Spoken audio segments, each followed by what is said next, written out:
Muito bem. Daqui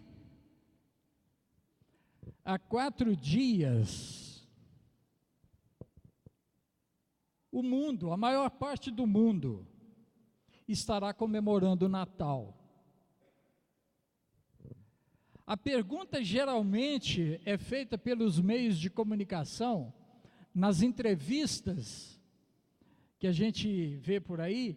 A pergunta que os repórteres fazem é uma pergunta tradicional, ela não muda, né?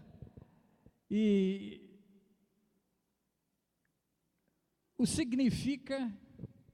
a pergunta geralmente é essa: o que significa o Natal para você? Eles não mudam, é isso. O que o Natal significa para você? Aí pergunta uma criança. Aí a criança vai falar o seguinte: é um dia muito bom, é um dia de ganhar presente, não é? Nós vamos ganhar presente, mamãe vai dar presente, vovó vai dar presente. Aí pergunta para os adultos, geralmente aqui na Praça 7. A mesma pergunta tem várias respostas. E algumas delas nós podemos citar aqui, que é o seguinte: é o tempo de reunir a família, onde todos nós vamos cear, nós vamos confraternizar, é tempo de confraternização. Aí tem outros que já respondem da seguinte forma: é tempo de pensar no próximo, é tempo da gente pensar nessa falta de segurança que está à nossa volta, nós temos que pedir paz, não é? Geralmente as respostas são essas, são invariáveis. E tem até aqueles que falam: é tempo de perdoar, né? Passa o ano inteiro e depois só para um dia perdoar, né? É estranho isso, não é mesmo? Mas em seguida, se for num canal de televisão, entra uma entrevista com um líder católico. É um líder católico, a entrevista é com ele. A pergunta é a mesma. Aí ele responde mais ou menos assim: é nesse tempo que nós precisamos refletir na Sagrada Família, a Virgem escolhida por Deus, não é? É o tempo de voltarmos os nossos pensamentos para o próximo, é para refletirmos sobre a situação em que vivemos, principalmente a insegurança, a falta de paz que há entre os homens aqui na terra. É tempo de desejarmos paz e prosperidade para todos. E vai por aí afora, não é? E vai. Mas tem os comerciantes também, né? Tem entrevista que chega até os comerciantes, então alguns deles ficam assim: não, agora nós temos que bater o recorde das vendas, já está tudo preparado, nós vamos, esse ano, se Deus quiser, nós vamos vender muito.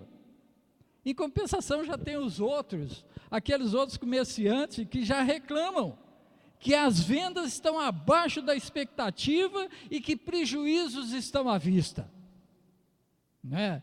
Isso a gente ouve, tranquilo. Agora, irmãos, a verdade mesmo sobre essa comemoração, daqui a 4 dias, aquele dia, poucos falam o que de verdade é esta comemoração. Nós comemoramos o dia do nascimento de Jesus Cristo, o Salvador de todo aquele que nele crê. Esse deve ser um cristão que responde dessa forma, não é? Agora, o que nós achamos interessante também é que no dia 25 de dezembro, desde o 4º século, é que passou a ser comemorado o dia do nascimento de Jesus. Foi nos dias do imperador Constantino que passou a ser comemorado o Natal. Então, esse 25 de dezembro passou a ser, então, a comemoração do nascimento do Filho de Deus aqui na terra. Mas, de fato, O que nós precisamos entender, segundo esse texto que nós lemos, o que nós precisamos entender e aprender com esse texto é por quê? Por que a manifestação feita do céu foi aqueles pastores que vigiavam os rebanhos durante a noite nos campos, como diz no versículo 8 do texto que foi lido. Por que pastores de ovelhas foram os primeiros a tomar conhecimento desse magnífico e excelente fato, como está escrito aí, para todo o povo? Por quê? Pastores, vocês lembram da mensagem do Maurício aqui na semana passada? Pastores era uma classe de pessoas desconsiderada. Poucas eram as pessoas que exerciam aquela profissão, e aqueles que exerciam aquela profissão não eram bem vistos pela sociedade, e muito menos pelos rabinos, os líderes do judaísmo. Não gostavam deles. Por quê? Porque eles não participavam como deviam das observações religiosas. Mas, veja bem, a atividade que eles exerciam que tornava impossível a observância legal da religião da época, não é? Eles andavam dias, semanas, meses, procurando a comidinha por aqueles rebanhos, aquelas ovelhas que eram ovelhas sacrificiais. Eram tidos até por alguma parte da sociedade como ladrões. Mas, irmãos, foram eles os primeiros que receberam o anúncio da graça de Deus pelo nascimento de Jesus. Eles foram os primeiros. Uma classe desdenhada. Deus manifestou primeiro para eles uma experiência religiosa incomum e de altíssimo privilégio eles tiveram. Deus permitiu que eles fossem os primeiros a chegarem no nascimento do Cordeiro de Deus. Não é isso que João Batista, quando deu o testemunho de Jesus, ele viu Jesus passando, o que ele falou?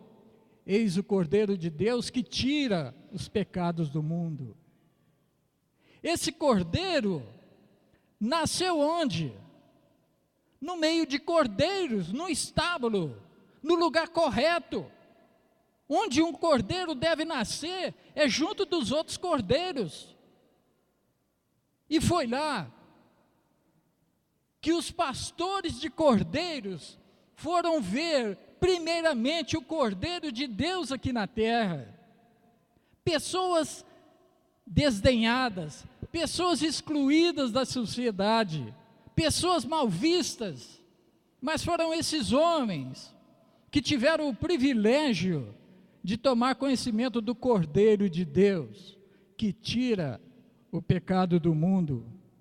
Irmãos, se Jesus tivesse nascido num palácio, em meio a gente nobre, a gente importante, naturalmente que ele ia fazer, ele ia cumprir o seu ministério, sim, ele ia cumprir sua missão, mas para aquela classe de pessoas na qual ele teria nascido. Mas veja o que Jesus disse. Jesus, quando os discípulos de João Batista chegaram para Jesus e perguntaram para ele, o João mandou saber do Senhor se o Senhor é aquele que estava para vir ou se nós devemos esperar outro. Eu acho interessante demais, maravilhoso esse quadro da Bíblia. O João está na cadeia, prestes a perder sua cabeça, e preocupado com a situação da tarefa dele, da missão dele, que é de preparar o caminho para aquele que viria de Deus. Mas ele está preso. Aí ele manda os discípulos dele, vai lá e pergunta a ele, se ele é aquele que era para vir, ou se nós temos que esperar outro. A resposta de Jesus é sensacional. A resposta de Jesus, quando ele fala para ele, olha, vocês vão lá e fala para o João que os mancos estão andando direitinho, os cegos estão vendo, os surdos estão ouvindo, os leprosos são purificados. Ou seja, tudo aquilo que ele falou em Mateus capítulo 8 e capítulo 9, toda aquela atividade de Jesus nesses 2 capítulos de Mateus, é o que ele respondeu para os discípulos do João Batista. Vai lá e fala com o Joãozinho que ele pode ficar sossegado, que tudo isso está acontecendo. E eles foram, não é? E uma coisa interessante que Jesus revelou aí, e que nós podemos observar aqui agora, quando Jesus disse no Mateus capítulo 11, versículo 5, as boas novas estão sendo pregadas para os pobres. E lá no grego é exatamente daqueles sem benefício, aqueles que precisam de ajuda. As boas novas, que aqueles pastores ouviram o anjo falar com eles, que ia ser para todo o povo, é para ricos e para pobres, todo o povo, mas os pobres são mais abertos, não é?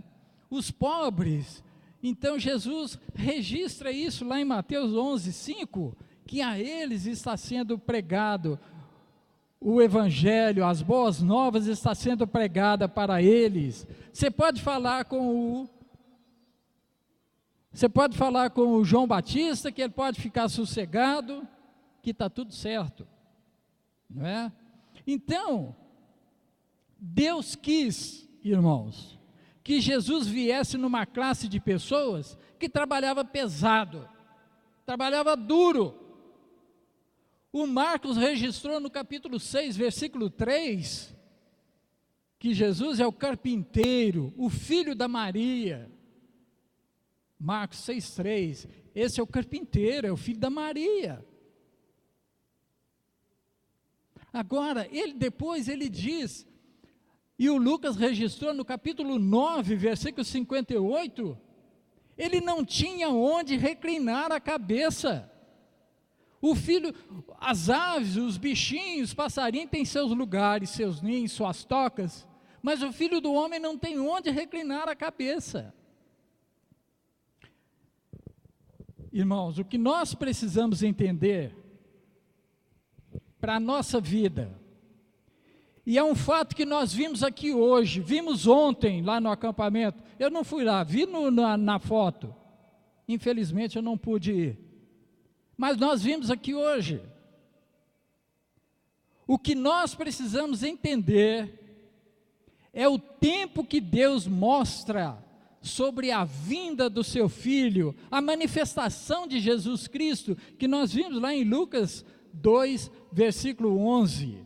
Lá está escrito que hoje,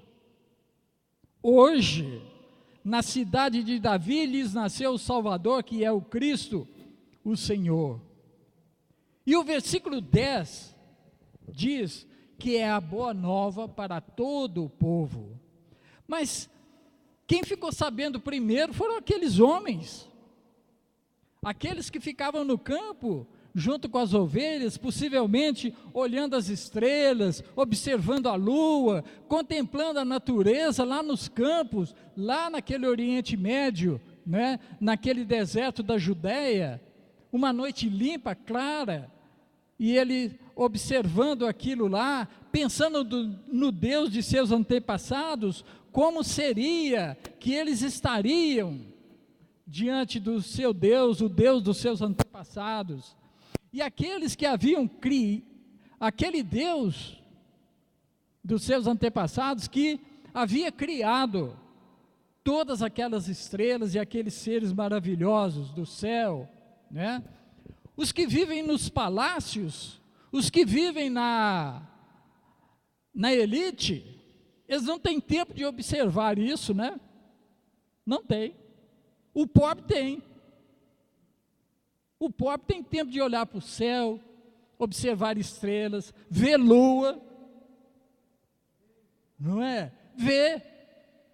Os pobres e desvalidos imaginam e confiam que o Criador daqueles seres lindos, daqueles seres maravilhosos do céu e aqueles seres aqui da terra, os seres do mar, um dia se manifestaria em favor deles.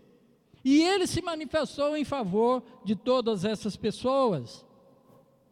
É assim que Lucas diz: hoje lhes nasceu o Salvador. Olha bem, hoje lhes nasceu o Salvador, que é Cristo e é o Senhor.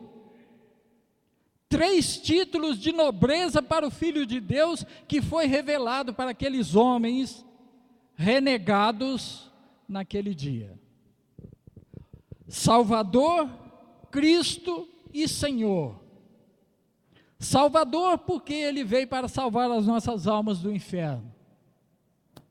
Cristo, porque Ele é o enviado especial de Deus para ser Cristo, Deus encarnado aqui conosco. E Ele viveu aqui conosco. Deus homem, Deus encarnado. E Senhor, porque Ele venceu a morte e está ressuscitado à direita de Deus. Ele exerce domínio sobre mim, sobre qualquer um de nós, quando eu o confesso publicamente, como o apóstolo Paulo colocou lá para a igreja dos Romanos, capítulo 10, versículo 9, olha bem, esse se é importantíssimo, irmãos, a gente detectar esse se na palavra de Deus. E a Bíblia tem muito se, é porque Deus não obriga ninguém. Se com a sua boca confessar que Jesus é o Senhor, e no seu coração você crê que Deus o ressuscitou dos mortos, qual é a consequência? Será salvo. É o que aconteceu aqui hoje. Irmãos, o próprio Senhor Jesus falou em Mateus 10:32, que aquele que eu confessar diante dos homens, ele vai confessar essa pessoa diante do Pai que está no céu. Ele falou isso. Um outro fato, irmãos, veja bem, se fosse somente para nós tomarmos conhecimento do nascimento de Jesus, se fosse só para nós tomarmos conhecimento do Filho de Deus, o Senhor Jesus, eu creio que naquela carta, nesse Evangelho de Lucas, estaria escrito assim: naquele dia, na cidade de Davi, nasceu o Salvador. Mas lá não está escrito naquele dia, lá está escrito hoje. É porque é hoje, é no dia em que a pessoa tem o seu encontro com Jesus, é um presente contínuo. Se fosse naquele dia, estaria no passado, mas o Espírito Santo de Deus registrou hoje. É quando a pessoa encontra Jesus. Jesus nasce, o Natal no coração daquela pessoa é no dia que a pessoa encontra Jesus. E hoje, essas duas novas irmãs encontraram Jesus. O Natal para elas é hoje. O Natal para Marisa foi ontem. O Natal é o dia em que nós abrimos o nosso coração para Jesus Cristo fazer morada. Esse é o Natal. Irmãos, quando as boas novas de Cristo entram e transformam as vidas das pessoas que fazem dele o seu Senhor e o seu Salvador. Esse dia é o Natal. O meu Natal foi dia 4 de junho, alguns anos atrás. É por isso que o Espírito Santo registrou hoje, irmãos, e não naquele dia. E se você já sentiu, irmãos, você que está nos visitando, principalmente, se você já sentiu que Jesus já fez diferença na sua vida, se você já entendeu que Jesus transforma a sua vida, atenda a indicação do anjo e vá ou venha se encontrar com Jesus, e você vai se surpreender com amor, você vai se surpreender com o Salvador, você vai se surpreender com Cristo, o Senhor. Aqueles homens atenderam, aqueles pastores atenderam a indicação do anjo e foram. E chegaram lá e eles tiveram um encontro com o Filho de Deus. Como que eles voltaram? Versículo 20. Como que eles voltaram? Louvando e glorificando a Deus. Esse é o resultado daquela pessoa que tem um encontro verdadeiro com Deus. Esse é o resultado daquela pessoa que faz com que o seu Natal seja hoje. Não deixe para depois, porque Jesus, ele pode retornar a qualquer momento. Nós não sabemos. E você pode ficar de fora. Você pode fazer como aquelas outras pessoas que nem souberam que naquele dia nasceu Jesus. Para essas pessoas foi naquele dia. Mas para aquele que tem o coração voltado, que sentiu a transformação de Jesus, é hoje. Deus abençoe a igreja. Deus abençoe a você que nos visita. E se você acha que nós podemos ajudar de alguma forma, o presbitério vai estar aqui na frente, vai estar orando para você. E principalmente se você achar que precisa desse encontro com o Senhor Jesus. Deus seja louvado. Amém.